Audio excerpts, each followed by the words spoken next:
Welcome back to the show. I had been looking forward to the Firecracker 100 all season, but due to flooding in my area, I was unable to attend. Yeah, for months, all I heard was, can't wait for the Firecracker 100. Unfortunately, you didn't get to make the trip with me.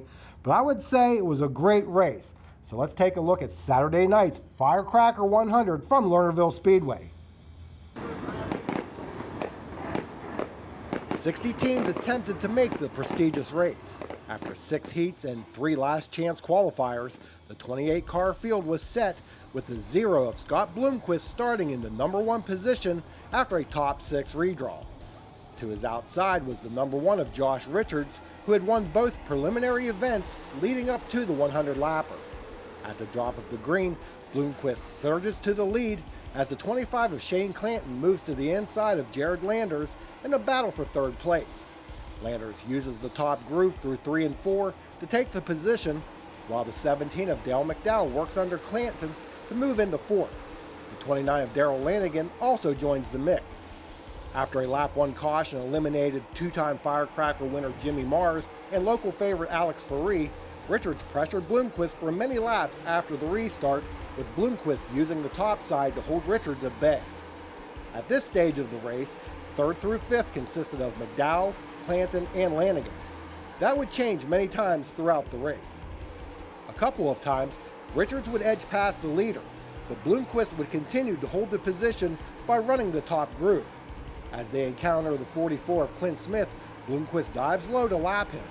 Richards seizes the opportunity to switch lanes as they go through 1 and 2. Exiting the turn, Richards pulls even with Bloomquist as they head down the backstretch. As they race through 3 and 4, Richards makes the outer groove work as he takes over the point position on lap 16. The race would see 11 cautions and 2 red flag periods. On this lap 18 restart, Richards pulls away as Bloomquist and others jockey for position. Of the few locals who made the field, Davey Johnson in the 1J had the best starting position, 7th. Here he races the 39 of Tim McCready with Jonathan Davenport just behind them. Another local driver in the lineup was the 22 of Greg Satterley.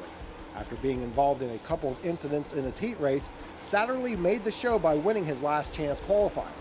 Although he started 20th, it did not take many laps before he was challenging for a top 10 position. Johnson suffered some sheet metal damage in this altercation with Davenport, but it did not seem to affect his performance. Richards held a comfortable lead over Bloomquist before a caution on lap 33 bunched the field. McDowell still held on to 3rd as Lanigan and Clanton battled for 4th. Attrition would play a huge part during the 100-lap event. Here, Brian Burkhofer goes up in smoke on lap 38. Clanton would shred a tire on lap 47 while running 2nd. That seemed to be the theme for the evening. Running in the top 5 was not the place to be for some. Satterley continued his charge through the field. Here he races Lanigan for the 6th spot, but he and John Blankenship would later tangle, sending him to the rear of the field on lap 51. McDowell cut a left rear tire on lap 60 while running 3rd.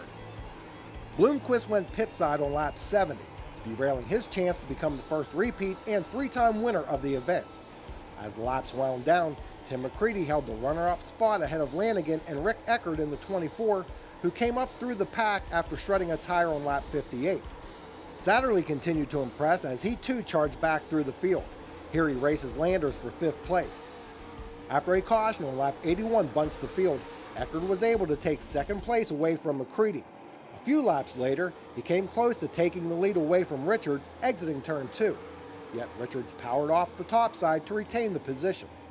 Eckert brought out the final caution of the evening when his car's rear end failed with only 4 laps to go. As he had all night, Josh Richards got a great jump on the restart and held off all challengers to take home the $30,000 top prize. Josh, congratulations on your first Firecracker win and quite a weekend. You swept it. Yeah, I'll tell you what, it's been a nerve-wracking weekend, but an awesome weekend. You know, we had a great car. We had 3 different track services every night, and luck was definitely on our side. There were some good cars there at the end that kind of fell out, but you know, we actually bent the rear suspension up on the top of the racetrack one lap, and it made the car really tight, and we just had to you know, give what we had, and I was able to hold off for the win. Now, early on, you were running low and Bloomquist was running high, but then he got lap traffic. He went low, you went high. That seemed to be the difference in making the winning pass. Yeah, we just tried to move around there, and the track was really dirty and throwing a lot of loose stuff up. So we just tried to move around, and then it got polished up pretty quickly. And you know, it was definitely a difficult track, and there was a lot of cars. You know, you can make a lot of time running that fine line, but you know, you're on the verge of tearing your car up. So we just had to run that line of trying to keep speed without, you know, trying to be there at the end too. So it was aggravating, but I'm glad it's over and we were able to pull off the win. Well, you had a who's who trying to track you down there, Bloomquist, Scrub, and the rest of them, but those restarts, I guess you could say you were a rocket. Yeah, we just tried to change up my throttle points on the restarts there and move around a little bit, and I was trying to watch my crew guys, and you know, it was a tough racetrack, and we were able to, you know, like I said, we were able to hold it off and finally get our first firecracker win and sweep the weekend. So it was a phenomenal weekend. Didn't expect it at all, but you know, we'll definitely take it. Seems like there might have been some tire problems not attributed to any damage. Did you see anything on your tires afterwards?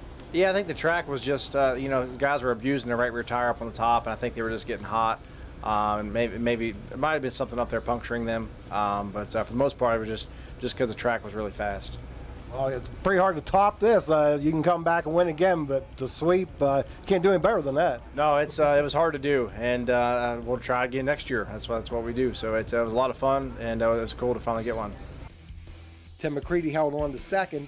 Darrell Lanigan, runner-up in 4 of the last 5 firecrackers, finished third. Satterley put on quite a show on his way to a 4th place finish, and Landers came home 5th. Only 10 cars finished the race. After the Firecracker 100, non-qualifiers for the event raced in the Uncle Sam 30. Yes, that's fog, folks. The story of the race was a battle between the 99 of Boone Briggs and Russ King in the 56 machine. With 6 laps to go, Briggs nearly flips his ride as he hits a berm above the cushion. Then as they get back underway, Mason Ziegler spins in 3 and 4, collecting a number of cars. A few cars avoid the crash, including Briggs. On the last lap, Briggs takes the lead going into 3, but again hits the berm, allowing Russ King to take the victory. Jason Ryder, Brian Tavener, and Todd Bachman complete the top 5 in the Uncle Sam 30. Oh, great. The one time that a driver wins all 3 events at the Firecracker, and I miss it. How about the Uncle Sam 30 now? I've shot some races at some dusty tracks where you could barely see the cars, but I've never had to deal with fog before. Maybe you should get a fog light for your camera. Well, the Firecracker 100 was one of the many special events you'll find across our state. But coming up this Sunday, the Indy cars return to the 2.5-mile tricky triangle of Pocono Raceway. Coming up, we will have a preview. Keep it here. Mario Andretti has won at Pocono. For years, it was one of IndyCar's crown jewel events. Heading for the checkered flag, Al Unser, Bobby Rahal, Rick Mears, and A.J. Foyt. And now they're back. The yellow is out. Blinding speeds over 220 miles an hour. What a battle. Thrilling wheel-to-wheel action. Oh, James Hinchcliffe is a winner again. Kids tickets as low as $12.50. You don't want to miss history as IndyCar Triple Crown returns to Pocono.